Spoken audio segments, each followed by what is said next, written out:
Welcome back to Classic Literature Free Audiobooks. Now, let the story continue with 20,000 Leagues Under the Sea. Chapter 7. An unknown species of whale. This unexpected fall so stunned me that I have no clear recollection of my sensations at the time. I was at first drawn down to a depth of about 20 feet.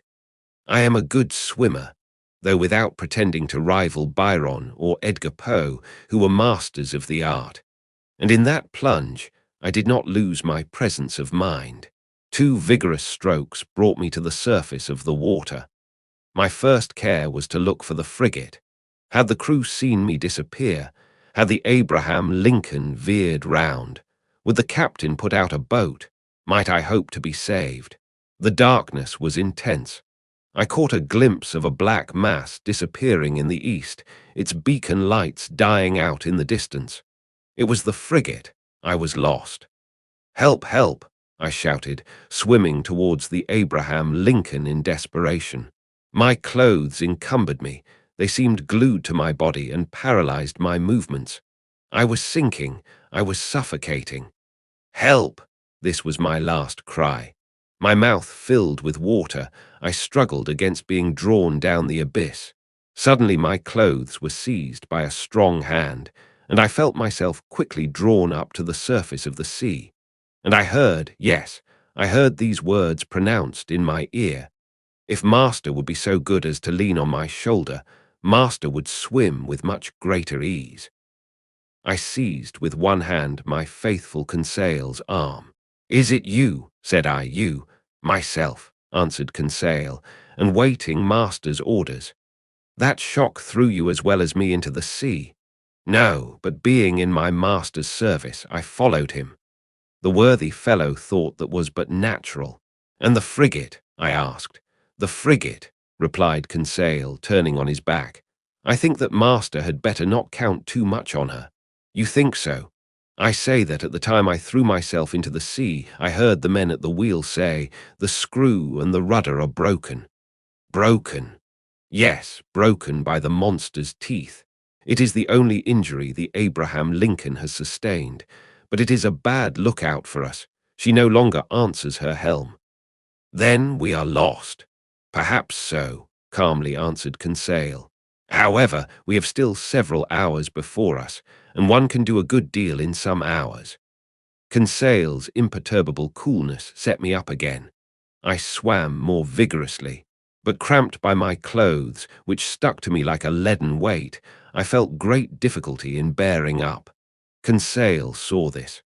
"Will Master let me make a slit?" said he, and slipping an open knife under my clothes, he ripped them up from top to bottom very rapidly.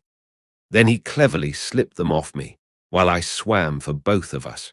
Then I did the same for Conseil, and we continued to swim near to each other. Nevertheless, our situation was no less terrible. Perhaps our disappearance had not been noticed, and if it had been, the frigate could not tack, being without its helm. Conseil argued on this supposition and laid his plans accordingly. This phlegmatic boy was perfectly self-possessed. We then decided that, as our only chance of safety was being picked up by the Abraham Lincoln's boats, we ought to manage so as to wait for them as long as possible. I resolved then to husband our strength so that both should not be exhausted at the same time. And this is how we managed. While one of us lay on our back, quite still, with arms crossed and legs stretched out, the other would swim and push the other on in front.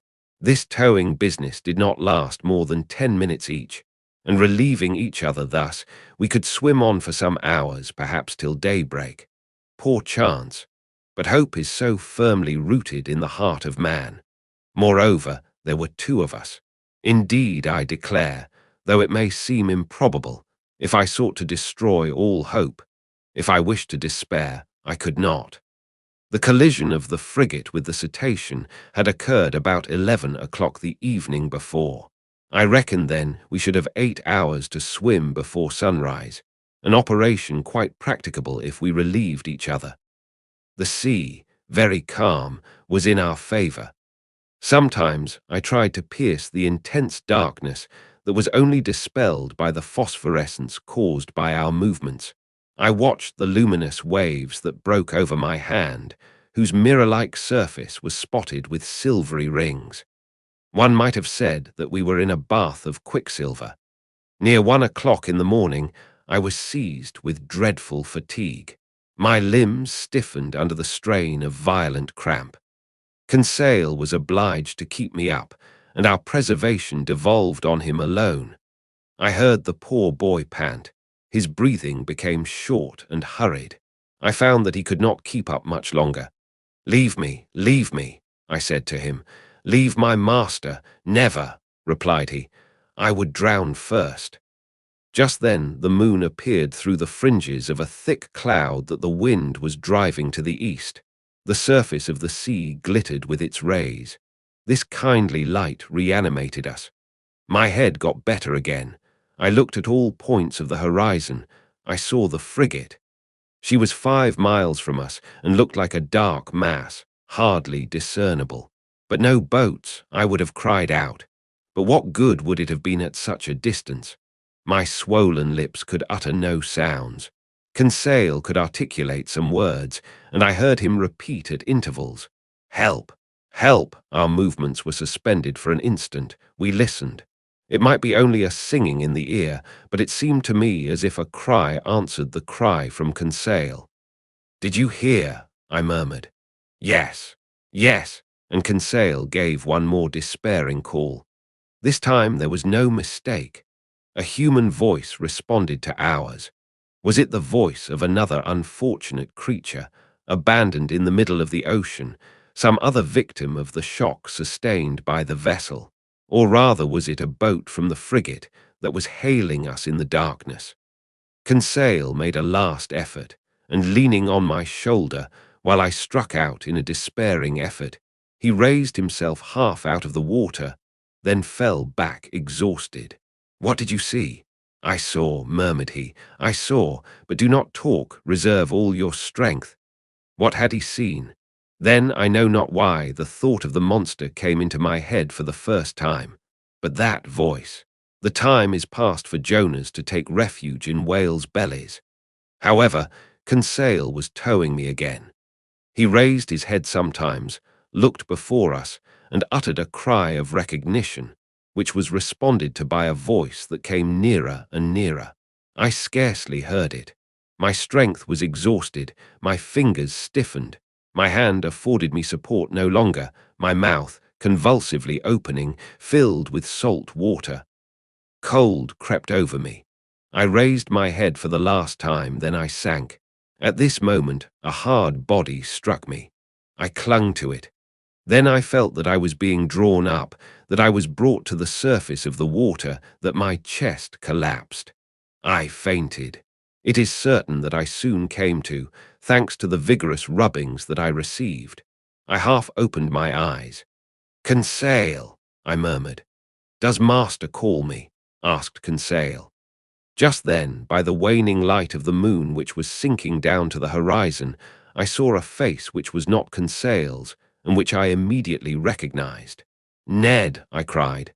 "The same, sir, who is seeking his prize," replied the Canadian.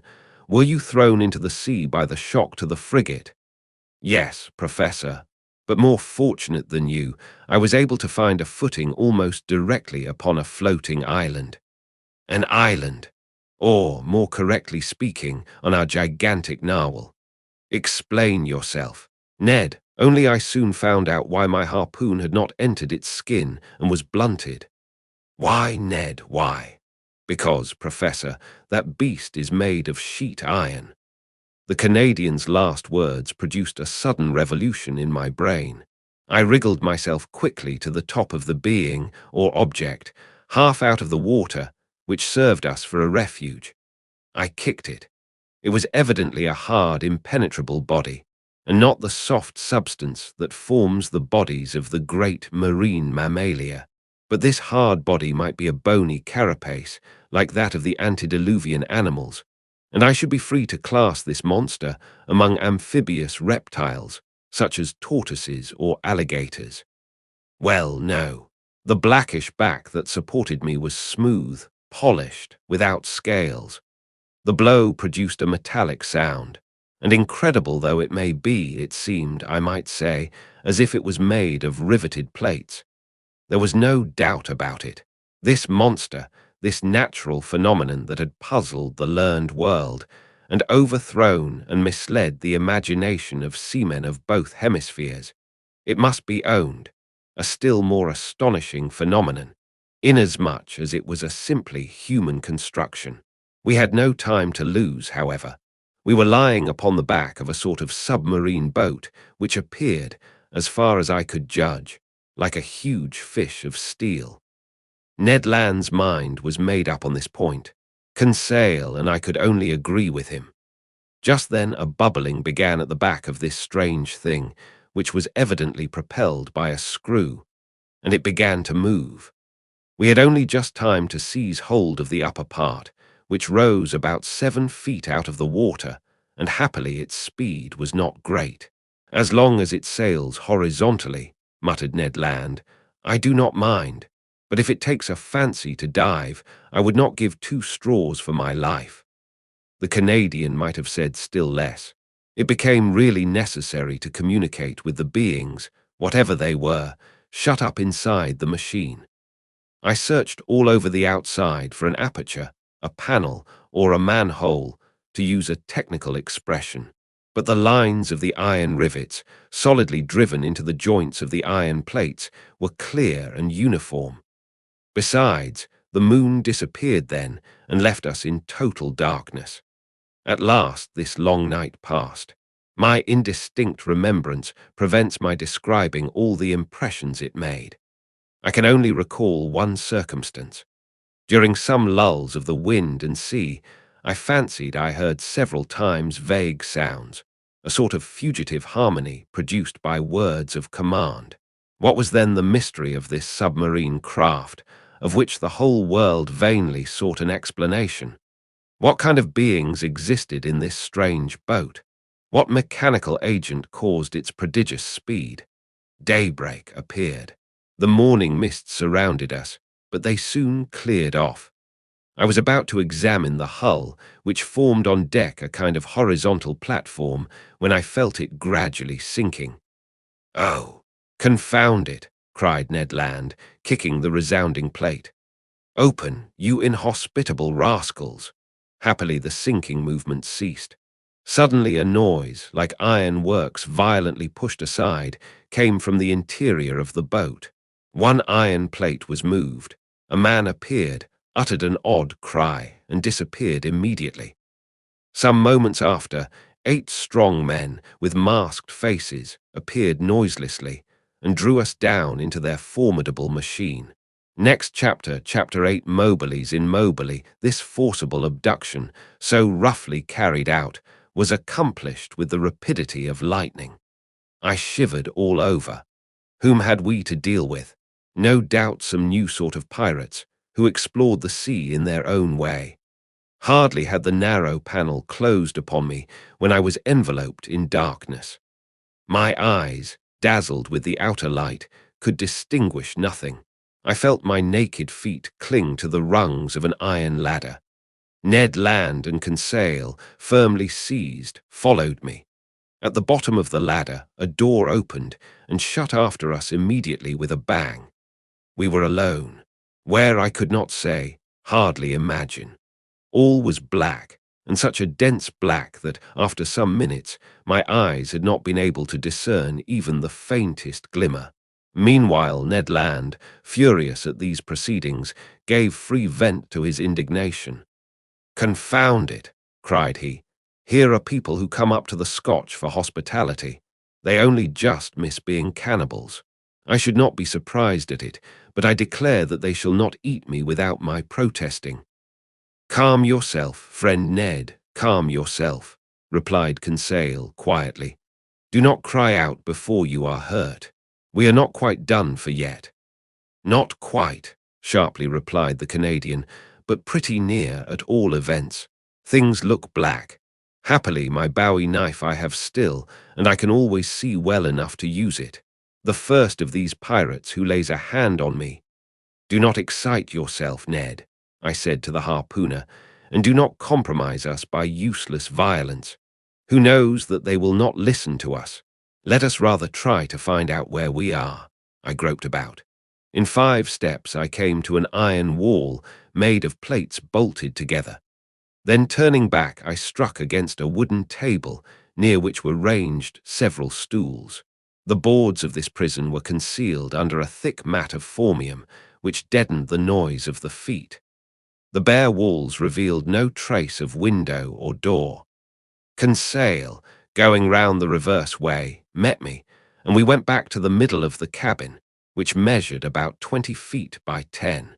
As to its height, Ned Land, in spite of his own great height, could not measure it. Half an hour had already passed without our situation being bettered, when the dense darkness suddenly gave way to extreme light. Our prison was suddenly lighted.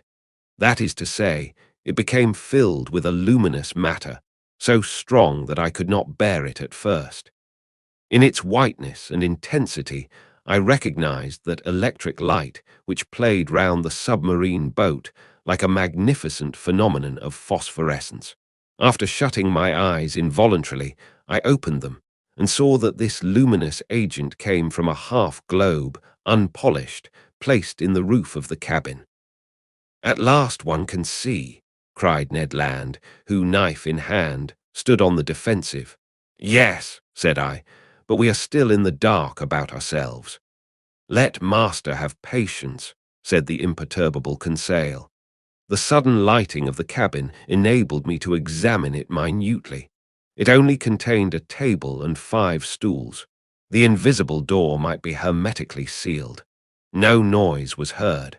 All seemed dead in the interior of this boat. Did it move? Did it float on the surface of the ocean? Or did it dive into its depths? I could not guess. A noise of bolts was now heard. The door opened, and 2 men appeared.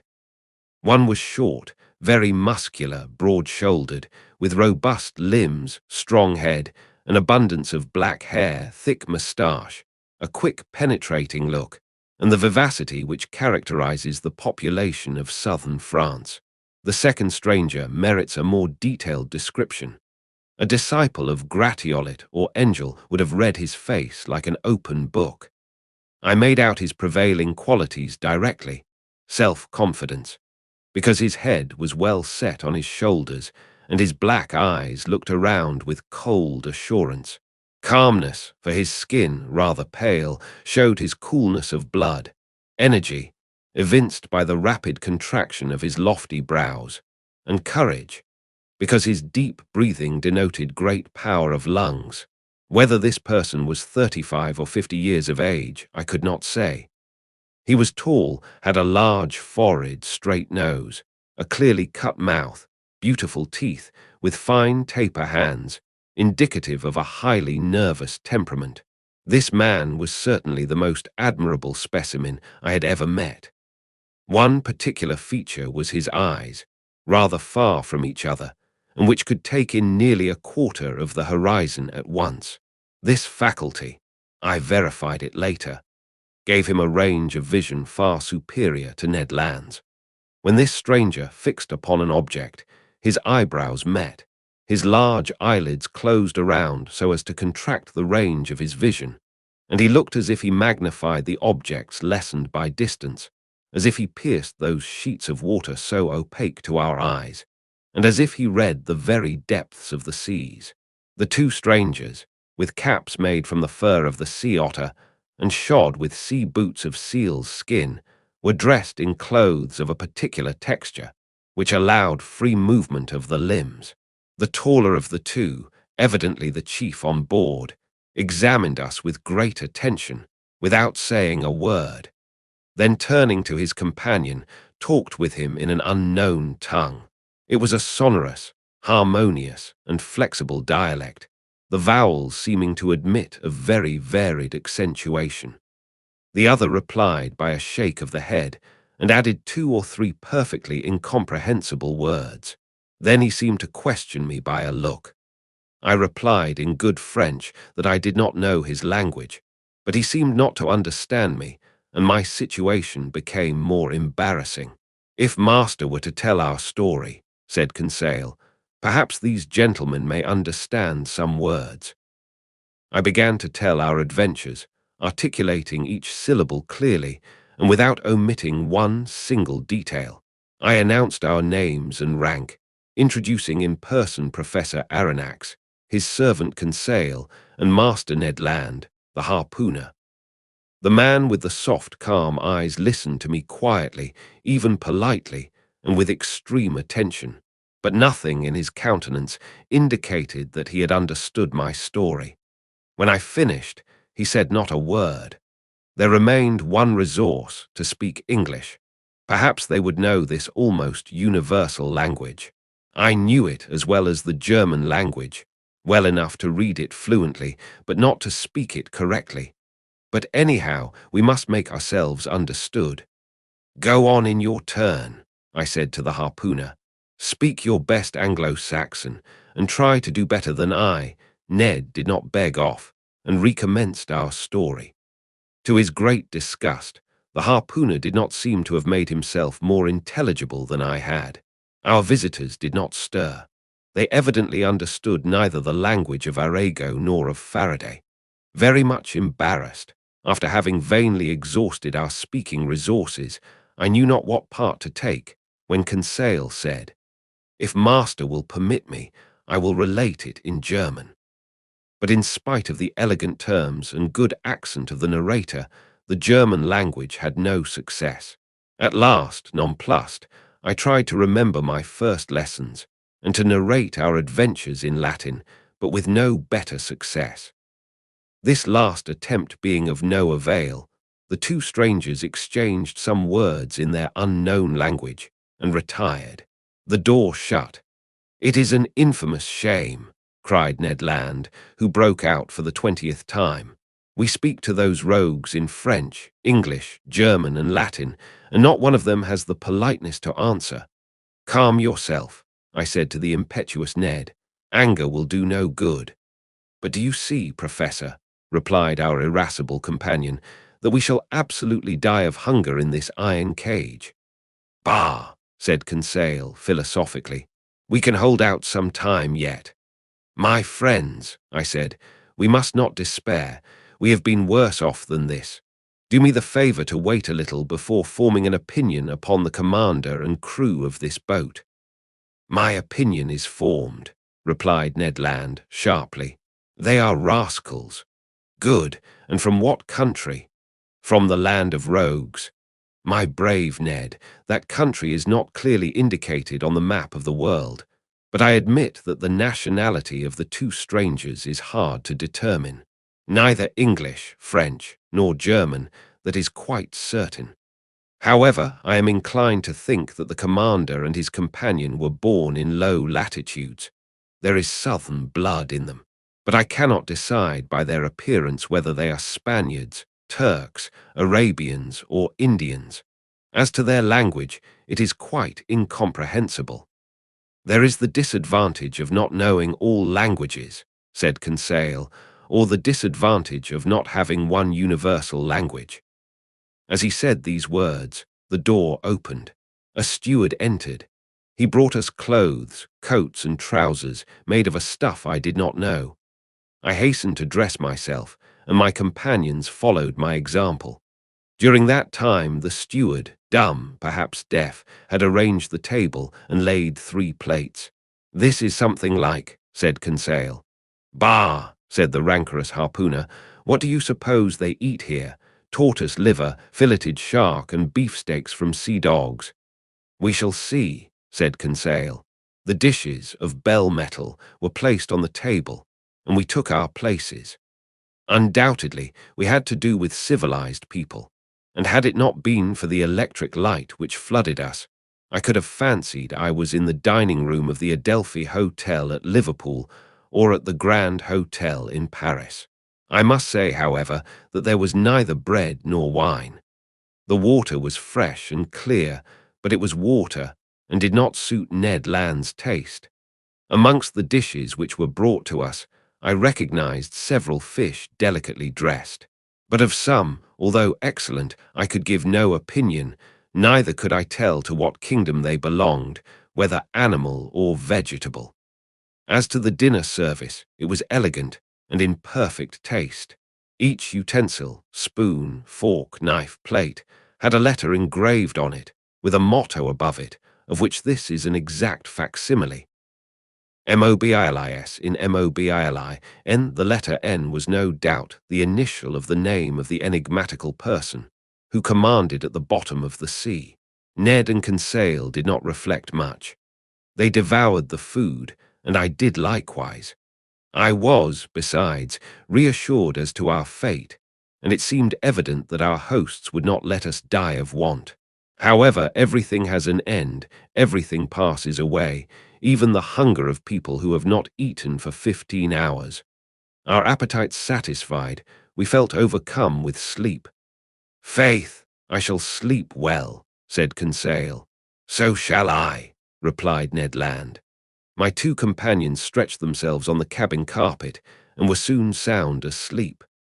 For my own part, too many thoughts crowded my brain, too many insoluble questions pressed upon me, too many fancies kept my eyes half open. Where were we? What strange power carried us on? I felt, or rather fancied I felt, the machine sinking down to the lowest beds of the sea. Dreadful nightmares beset me. I saw in these mysterious asylums a world of unknown animals, amongst which this submarine boat seemed to be of the same kind, living, moving, and formidable as they. Then my brain grew calmer, my imagination wandered into vague unconsciousness, and I soon fell into a deep sleep. Next chapter, Chapter 9, Ned Land's Tempers. How long we slept I do not know, but our sleep must have lasted long, for it rested us completely from our fatigues. I woke first. My companions had not moved and were still stretched in their corner. Hardly roused from my somewhat hard couch, I felt my brain freed, my mind clear. I then began an attentive examination of our cell. Nothing was changed inside. The prison was still a prison, the prisoners prisoners. However, the steward, during our sleep, had cleared the table. I breathed with difficulty. The heavy air seemed to oppress my lungs. Although the cell was large, we had evidently consumed a great part of the oxygen that it contained. Indeed, each man consumes, in 1 hour, the oxygen contained in more than 176 pints of air, and this air, charged, as then, with a nearly equal quantity of carbonic acid, becomes unbreathable. It became necessary to renew the atmosphere of our prison, and no doubt the hole in the submarine boat. That gave rise to a question in my mind. How would the commander of this floating dwelling place proceed? Would he obtain air by chemical means, in getting by heat the oxygen contained in chlorate of potash, and in absorbing carbonic acid by caustic potash? Or, a more convenient, economical, and consequently more probable alternative, would he be satisfied to rise and take breath at the surface of the water, like a cetacean, and so renew for 24 hours the atmospheric provision? In fact, I was already obliged to increase my respirations to eke out of this cell the little oxygen it contained, when suddenly I was refreshed by a current of pure air, and perfumed with saline emanations. It was an invigorating sea breeze, charged with iodine. I opened my mouth wide, and my lungs saturated themselves with fresh particles. At the same time, I felt the boat rolling. The iron-plated monster had evidently just risen to the surface of the ocean to breathe, after the fashion of whales. I found out from that the mode of ventilating the boat. When I had inhaled this air freely, I sought the conduit pipe, which conveyed to us the beneficial whiff, and I was not long in finding it. Above the door was a ventilator, through which volumes of fresh air renewed the impoverished atmosphere of the cell. I was making my observations, when Ned and Conseil awoke almost at the same time, under the influence of this reviving air. They rubbed their eyes, stretched themselves, and were on their feet in an instant. "Did master sleep well?" asked Conseil with his usual politeness. "Very well, my brave boy. And you, Mr. Land?" "Soundly, Professor, but I don't know if I am right or not. There seems to be a sea breeze." A seaman could not be mistaken, and I told the Canadian all that had passed during his sleep. "Good," said he. "That accounts for those roarings we heard when the supposed narwhal sighted the Abraham Lincoln." "Quite so, Master Land. It was taking breath. Only, Aronnax, I have no idea what o'clock it is unless it is dinner time." "Dinner time, my good fellow. Say rather breakfast time, for we certainly have begun another day." "So," said Conseil, "we have slept 24 hours. That is my opinion." "I will not contradict you," replied Ned Land. "But dinner or breakfast, the steward will be welcome, whichever he brings." "Master Land, we must conform to the rules on board, and I suppose our appetites are in advance of the dinner hour." "That is just like you, friend Conseil," said Ned, impatiently. "You are never out of temper, always calm. You would return thanks before grace, and die of hunger rather than complain." Time was getting on, and we were fearfully hungry, and this time the steward did not appear. It was rather too long to leave us, if they really had good intentions towards us. Ned Land, tormented by the cravings of hunger, got still more angry, and notwithstanding his promise, I dreaded an explosion when he found himself with one of the crew. For 2 hours more Ned Land's temper increased. He cried, he shouted, but in vain. The walls were deaf. There was no sound to be heard in the boat. All was still as death. It did not move, for I should have felt the trembling motion of the hull under the influence of the screw. Plunged in the depths of the waters, it belonged no longer to earth. This silence was dreadful. I felt terrified. Conseil was calm. Ned Land roared.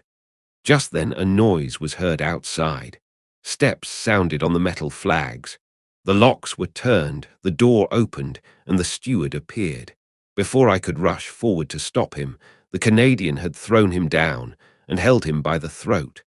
The steward was choking under the grip of his powerful hand.